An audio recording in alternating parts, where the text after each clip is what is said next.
Education is the key to success.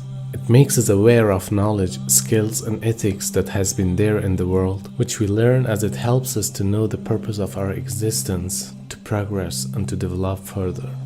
But today's education system is not really designed to let you reach the real success. It just gives you the feeling that you're learning and becoming more and more intelligent, while in reality it narrows your perception of the reality to a very limited amount. Because one of the most effective ways to control the society is to deprive the people of their free thinking ability and not giving them the chance to think out of the box. The modern education system is established by the influential businessmen to enslave the rest of the society by turning them into a skilled and obedient worker in order to operate their factories and offices. Therefore, they structure the schools to get mindless workers rather than free-minded and independent thinkers.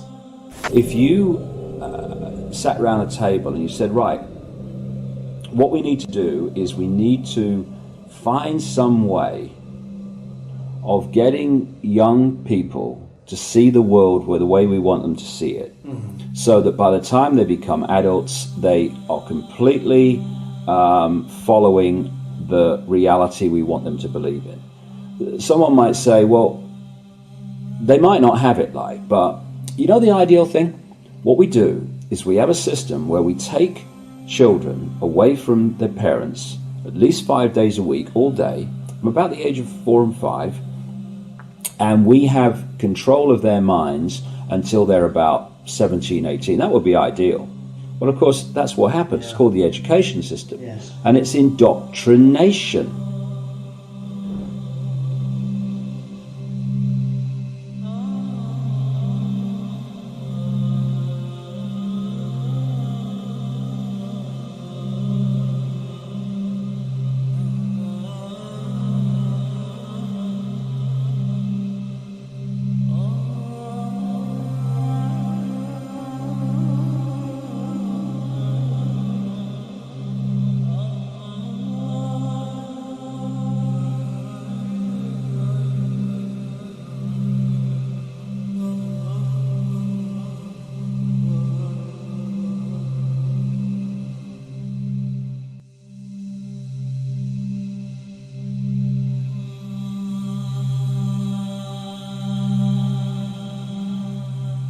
One of the methods is spending more class time and energy on behavioral conditioning than teaching.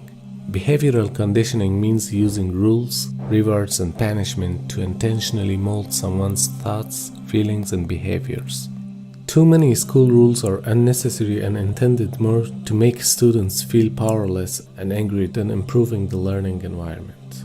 Debt is control. So let's get young people up to their neck in debt, massive debt, which they then spend the rest of their lives paying off.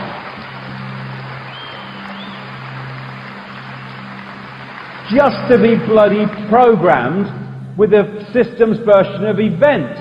This is a great list. This is what you learn from school. Truth comes from authority. Intelligence is the ability to remember and repeat. Accurate memory and repetition are rewarded. Non-compliance is punished. Conform intellectually and socially. This guy, H.L. Mencken, said, the aim of public education is not to spread enlightenment at all. It is simply to reduce as many individuals as possible to the same self-level, to breed a standard citizenry, to put down dissent and originality. And there was a study at the William and Mary College in Virginia, where they studied the personality changes as people went through school. And they found this, a massive decline in creativity as children have become less emotionally expressive, less energetic, less talkative and verbally expressive, less humorous, less imaginative, less unconventional, less lively and passionate, less perceptive, less apt to connect seemingly irrelevant things, dots, less synthesizing and less likely to see things from a different angle. That's what they found happens as people go further and further into system. And now they want to take this system and they want to make the kids pay for it with debt for much of the rest of their lives, right? Now, Here's my suggestion, here's my question. What do you want to bloody do it for? What do you want to do it for? Why do you want to go through this system and have them tell you what you must think about every bloody thing, and if you don't tell the exam paper what it's told you to believe, then you won't pass? The education system is also structuring textbooks and classes to be as fragmented as possible so that everything is learned in unrelated chunks. This way, students memorize the facts in each chunk of a subject and can solve the homework problems. But in their minds, this never melts together in a big picture that gives them truly intuitive understanding of the subject necessary to use the ideas in original ways. Students therefore become skilled in doing things only in the way they are taught. They lose the ability to come up with better ways, and that's how they become like programmable robots that do their jobs without asking questions.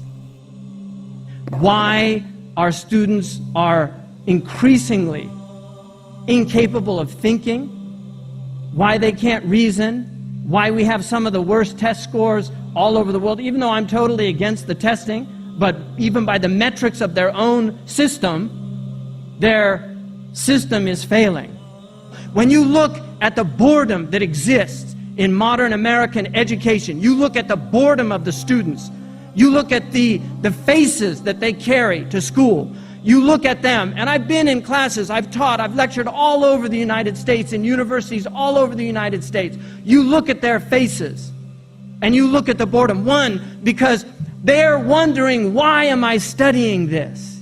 What is this for? What's the purpose of this? The smart ones check out early on, like Bill Gates, who never got a degree from Harvard because he dropped out. That's what happens to the smart ones. Steve Jobs dropped out.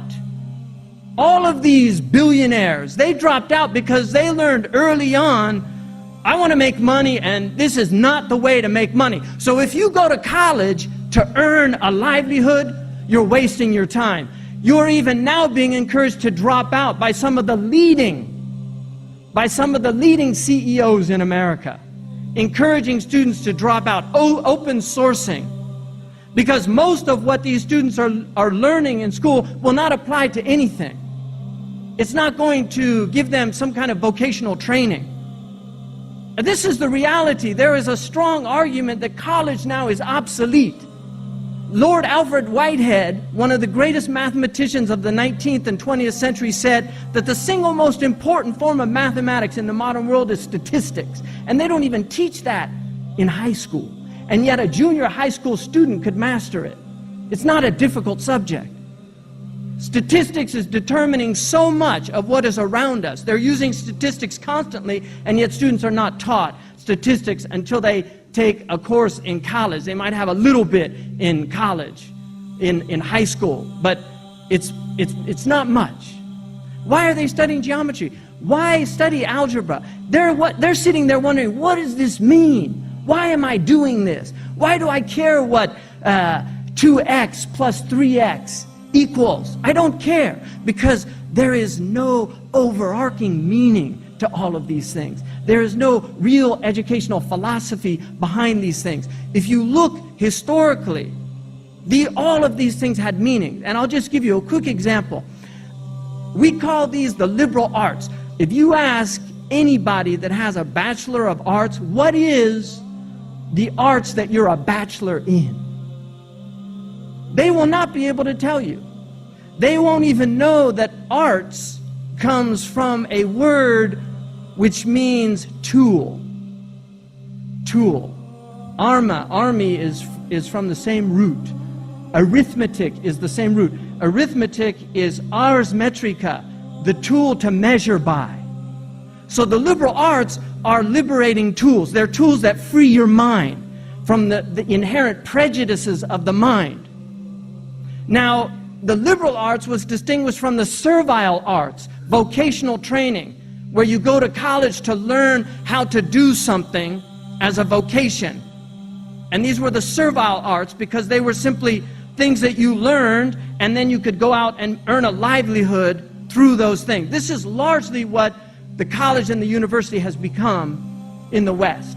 It is no longer a place to pursue truth. It's a place to pursue money.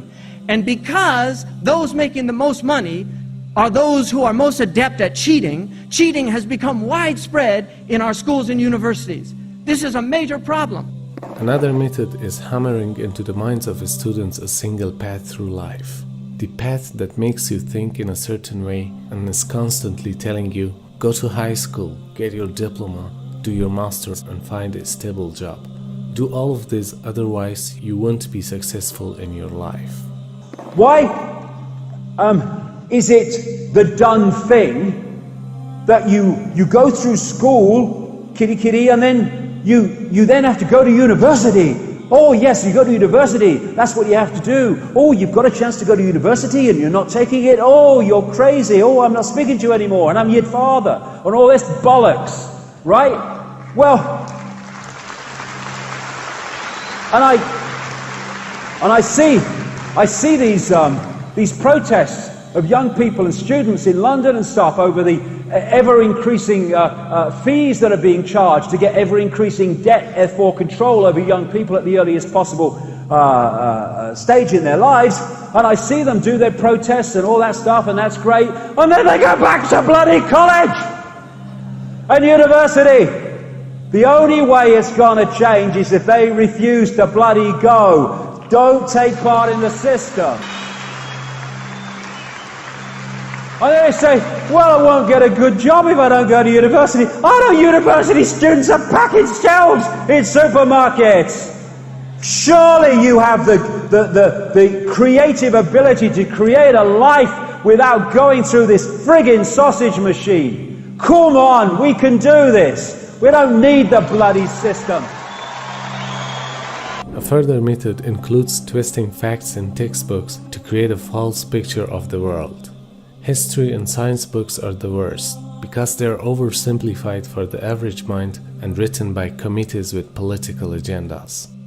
So the actual picture given to the students is rarely accurate because it's intended to steer them towards holding those opinions supported by the system. The whole system, because we have two hemispheres of the brain, the left brain, which is about words and this world reality and, you know, the perception of this reality. We have the right brain, which is where you get creativity, inspiration, and connection, and then you've got this corpus callosum, which connects the two. First of all, we use a fraction of our brains. Why is that? And the other thing is that what the system does is it turns out left brain prisoners. They run the system.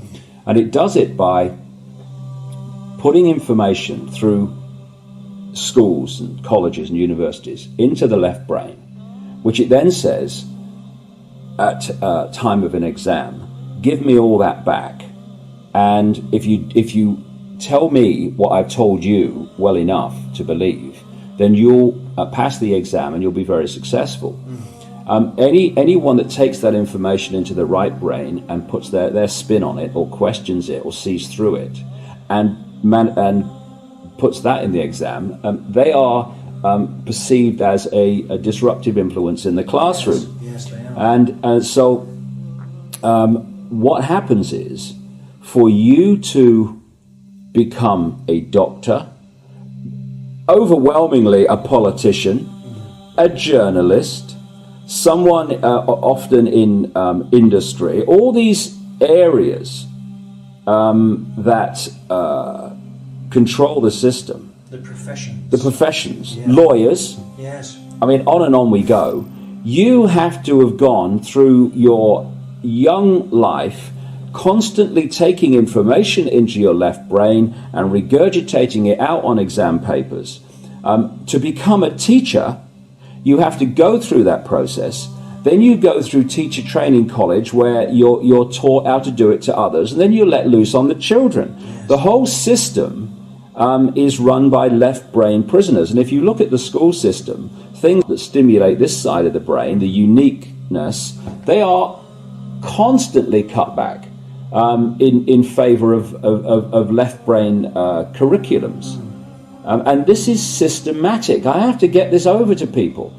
This is not systematic at the level of, people who administer it into reality. It is coldly calculated in the shadowy areas where these concepts first come from. Yeah. And they know what they're doing. Yeah, these examinations, what's happening is that, you know, to fit in, to be part of the so-called in crowd, you have to reconfirm the beliefs of the hierarchy. Exactly.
I don't know how many of you know about the Tuskegee syphilis study, which was where physicians in this country injected syphilis into African Americans to see the effects over time. It's a well-known study. But only recently we found out not only that were they doing it in Mississippi, they were also doing it in Guatemala. In 1947, they were injecting people down in Central America with syphilis, gonorrhea, and other diseases to see the effects of these diseases on these people. These were scientists that were produced by the best colleges in the United States of America. The same colleges that produced the people that robbed all of you who own homes in this country, robbed you of your equity. The same people. These are the products of American universities. And until we deal with the fact that without teaching people meaning, without teaching people purpose, you create monsters. You create the disease known as civilization. This is what happens when you divorce education from the sacred. And until we reestablish the true roots of learning and knowledge and why we're learning and what is the purpose of knowledge, we will see it get worse and worse and worse. Muslims have an incredible opportunity right now because we are a people that still, in spite of ourselves, because of our Prophet ﷺ, because when he said one of the signs of the end of time is that people will study for other than the sake of God. Learning was not to make more money. It was to make a better human being. Not for learning's sake, for the sake of Allah subhanahu wa ta'ala.